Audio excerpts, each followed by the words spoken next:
After a long while, I'm watching. Oh, yes. Hello, ladies and gentlemen. But, anyways, after a long while, I decided to actually watch Spider Man Far From Home. And amazing enough, it's just a thought occurred. The weirdest part has to be the fact of naming names of everyone who did every certain thing. Wow.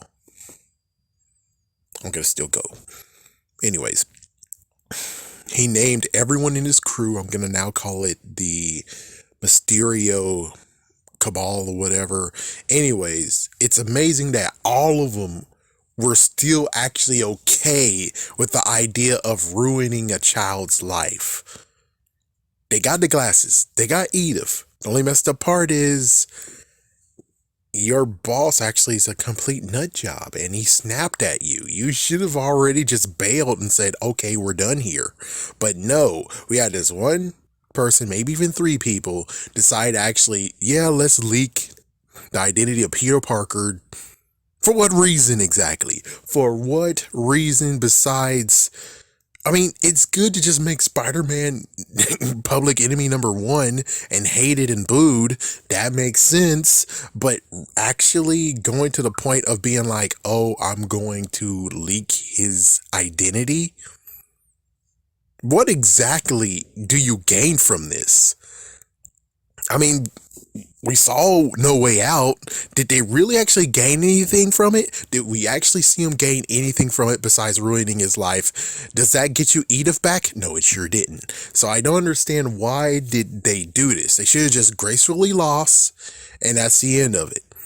I guess maybe we could say that Quentin Beck actually did die, and this is like, oh, we're gonna do his final words because they did kill him. He killed him. In quotations, killed him.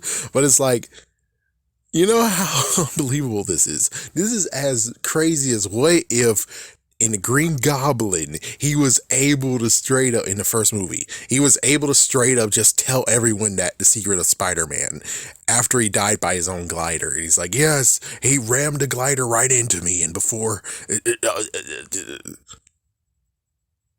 Peter Parker Spider-Man. It's like, my goodness, it's like, yeah, that would have been horrible. Like, what the frick? Yeah, it's like, oh yeah, and he's gonna leave you there now. It's like, yeah, he's gonna leave you there now.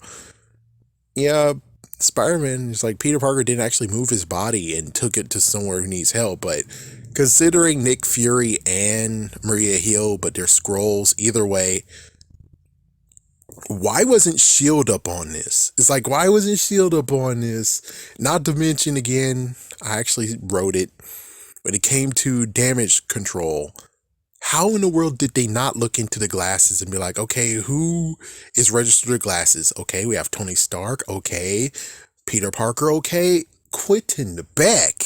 Quentin Beck had... Yeah, and then he went back to Spider-Man, which is like, oh, Quentin Beck, then what did he do with those glasses when he had control over it? It should have just been Tony Stark, Peter Parker, but no, Quentin Beck is in there. And they didn't do any of that research, and it's just to the point of where it's like, I get it, understand how it got to the next chapter, but still though, what was the real reason for these guys leaking Peter Parker's identity? I'm whipping out. Peace.